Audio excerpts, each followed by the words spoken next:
এই মৌমাছির ভিতরে এত কিছু আমি রেখেছি, একটু গবেষণা করো। আর গবেষণা করার পরে যদি তোমাকে জিজ্ঞাসা করা হয় এই পৃথিবী সবটা সৃষ্টি কে করেছে, তুমি তোমার জবান খুলে বলবা ওয়ালা ইন সালতাহুম মান খালাকাহুম লা ইয়াকুলুন্না আল্লাহ। তোমাকে যদি জিজ্ঞাসা করা হয় তিনি কে, যিনি সবকিছু সৃষ্টি করেছে, অকপটে তারা বলবে এ সবকিছু যিনি সৃষ্টি করেছেন তিনি হলেন আমার আল্লাহ। তিনি কে? আল্লাহ তাআলা। এবার আসুন আমরা শেষের দিকে যাই, মনটাকে নরম করে দেন, চিৎকার করে বলি আল্লাহু আকবার, জোরে বলি আল্লাহু আকবার। আমার ভাইরা মনটাকে নরম করে দেন।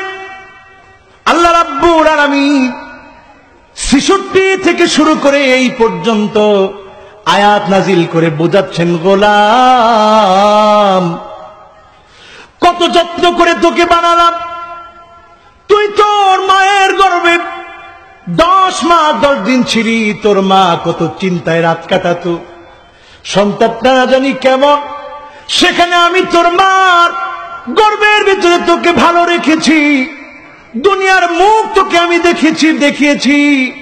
এরপর আমি আল্লাহ রাব্বুল আলামিন একদিন যখন তোর ডাক চলে আসবে, সুম্মা ইয়াতাওয়াফাকুম, আমি আল্লাহ রাব্বুল আলামিন তোকে আবার মওত দিয়ে দিব। জোরে বলি আল্লাহু আকবার। কবি বড় চমৎকার করে বলেন, আল মাউতু কাসুন কুল্লু নাসিন শারিবুন, আল কবরু বাইতুন কুল্লু নাসিন দাখিলুন। কবি বড় চমৎকার করে বলেন, আল মাউতু কাসুন কুল্লু নাসিন শারিবুন, আল কবরু বাইতুন কুল্লু নাসিন দাখিলুন। কবি বলেন, মৌত এমন একটা পাত্রের নাম যে পাত্র থেকে সবাইকে পান করতে হয়, আর কবর এমন একটা ঘর যেই ঘরে সবাইকে ঘুমাইতে হয়। মসজিদের ভিতরে নাম উচ্চারণ হয়ে যায়, অমুকের বাবা দুনিয়া থেকে চলে গেছে, আর কোনদিন তিনি ফিরে আসবে না। কখনো কখনো উচ্চারণ হয়, অমুকের ছেলে অমুক, বাবা আছে সন্তান চলে গেছে। কখনো কখনো উচ্চারণ হয়, অমুকের মা দুনিয়া থেকে চলে গেছে। মসজিদে মসজিদে কত মানুষের নাম উচ্চারিত হয়। ও যুবকেরা যারা তোমরা বসা আছো, আমার মুরব্বীরা যারা বসা আছে, কবে না জানি আমাদের ডাক চলে আসে।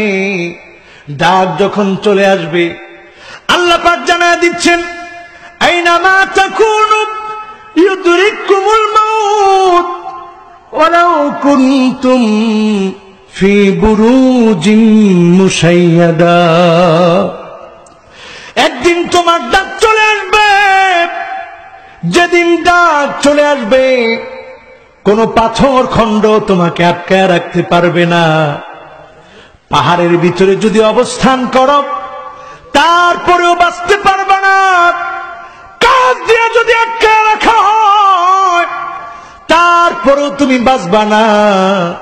আইসিইউতে যদি তুমি থাকো তারপরেও তুমি বাঁচবা না। জোরে বলি আল্লাহু আকবার।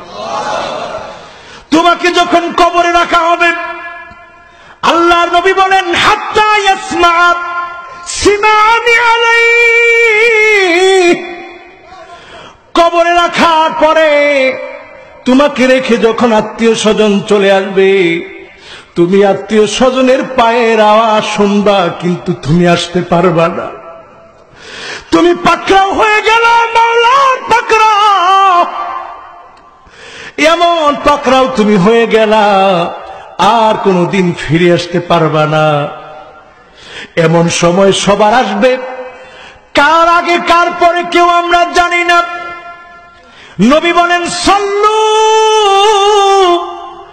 ক্বাবলান তুসাল্লা আলাইক, একদিন তোমার উপরে জানাজার নামাজ দাঁড়ায় যাবে, আত্মীয় স্বজনের চোখে পানি, সাদা কাফনের কাপড়ে তুমি জড়িত, তোমারে জড়ায় রাখবে, সবাই তোমার চেহারাটা দেখে বলবে হায় রে, গতকালও একসাথে দেখা হয়েছিল আজ চলে গেল। এই মাহফিলে যিনি গত বছরেও সভাপতি ছিলেন আজ অন্ধকার কবরে চলে গেলেন, ঠিক না বেঠিক? সবাইকে কবরে চলে যেতে হবে। কবরের মাটিটা কারো জন্য জান্নাতের টুকরা বাগান হবে, আর কারো জন্য হাফরুম মিন হুফারিন নার, জাহান্নামের খণ্ড টুকরা হবে। ফেরেশতা হাজির হয়ে যাবে, তিনটা প্রশ্ন করা হবে। ওই প্রশ্নগুলোর উত্তর যদি কেউ দিতে না পারে, আল্লাহর নবী বলেন ফেরেশতা তাকে আর ছাড়বে না। তিনটা প্রশ্নের উত্তর যদি দিতে না পারে, ফায়াদরিবুহু দারবাতাম বিল হাদিদ, লোহার হাতুড়ি দিয়া কানের মধ্যে এমন জোরে জোরে পিটাবে, লোকটা চিৎকার মেরে কানবে, তার কান্নার আওয়াজ কুল কায়নাত শুনবে, আকাশ জমিন থরথর করে কাঁপে তার আওয়াজ শুনে। ইল্লা সাকালাইন, দুটি সৃষ্টি শুনতে পারে না, একটা সৃষ্টি হলো মানুষ, আর আরেকটা সৃষ্টি হচ্ছে জিন। জোরে বলি আল্লাহু আকবার, আরো জোরে বলি আল্লাহু আকবার। আমার ভাইয়েরা, আমার বন্ধুরা, সে মৃত্যু নামক ধ্রুব সত্য, সত্যকে যদি আপনি চারটা ভাগে ভাগ করেন, 1 নম্বরে সত্য, 2 নম্বরে মহাসত্য, 3 নম্বরে চিরসত্য, 4 নম্বরে ধ্রুব সত্য। এমন মহাসত্য, ধ্রুব সত্য, চিরসত্য সত্য, যার নাম হচ্ছে মৃত্যু। সেই মৃত্যু থেকে কেউ পালাতে পারে না, ঠিক না বেঠিক? এজন্য আল্লাহ রাব্বুল আলামিন বলেন আইনামা তাকুনু ইউদরিকুমুল মাউত ওয়ালাউ কুনতুম ফি বুরুজিন মুশাইয়াদা, তোমরা যেখানেই থাকো না কেন, মৌত যেদিন তোমাদেরকে পাকড়াও করবে, ওই মৌতের হাত থেকে কেউ রেহাই পাবে না। জোরে বলি আল্লাহু আকবার। বিশ্বনবী যখন ইন্তেকাল হয়ে আল্লাহ রাব্বুল আলামিনের কাছে চলে যাবেন, আল্লাহ নবীর কথা কল্পনা করেন, বিশ্বনবীর চেহারাটা গেমে যাচ্ছিল। হযরতে আয়েশাকে ডেকে বললেন, আয়েশা, একটা পাত্রের ভিতরে পানি দাও। হযরতে আয়েশা একটা পাত্রের ভিতরে পানি দিলেন। আল্লাহর নবী, বিশ্ব নবী ইন্তেকালের পূর্বে নিজের হাত মোবারক পানিটার ভিতরে রাখলেন, চেহারার ভিতরে পানিটা দিয়ে বারবার মুছলেন আর বললেন, ইন্না লিল মাউতি লাসাকারাত, মৌতের ভিতরে যন্ত্রণা, মৌতের ভিতরে যন্ত্রণা। আল্লাহর নবীর মৌতের সময় যদি যন্ত্রণা হয়, আমার নবী যদি মৌতকে যন্ত্রণা মনে করে, ও মুসলমান, আল্লাহ বুঝায় দিলেন, গোলাম, যেই রুহটা তোমার ভিতরে দিলাম, সেই রুহটা যেদিন টেনে টেনে বের করা হবে, যন্ত্রণা হবে, কষ্ট হবে। একটা তেলাপোকাকে যখন মারেন আপনি, তেলাপোকাটা মরার আগে ঘুরে ঘুরে মরে, কতবার ঘুরে, সামনে দৌড় দেয়, পিছে দৌড় দেয়, এরপরে মারা যায়। ও মানুষ, তুই যেদিন মরে যাবি, তোর যন্ত্রণা হবে, কষ্ট হবে। যন্ত্রণা হওয়ার পর, কষ্ট হওয়ার পর নিশ্চিত তোর মৃত্যু হবে। তোর মৃত্যুর পর তুই যদি নেককার হস, আমি আল্লাহ পাক হিসাবের আগ পর্যন্ত ওই নতুন জামাইয়ের মতো তোর ঘুমের ব্যবস্থা করে দিব। জোরে বলি সুবহানাল্লাহ।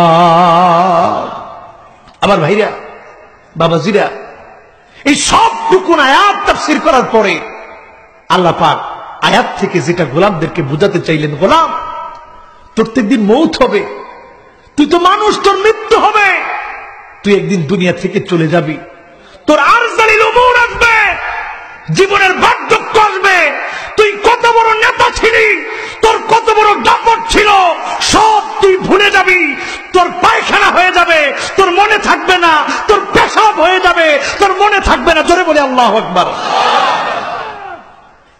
এমন একটা সময় তোমার আসবে। যুবক, আজকে তুমি মনে করতেছ এই সময়টা মনে আমার আসবে না। কত যুবক এমন আছে বাবার আগেই দুনিয়া থেকে চলে যায়। কত যুবক এমন আছে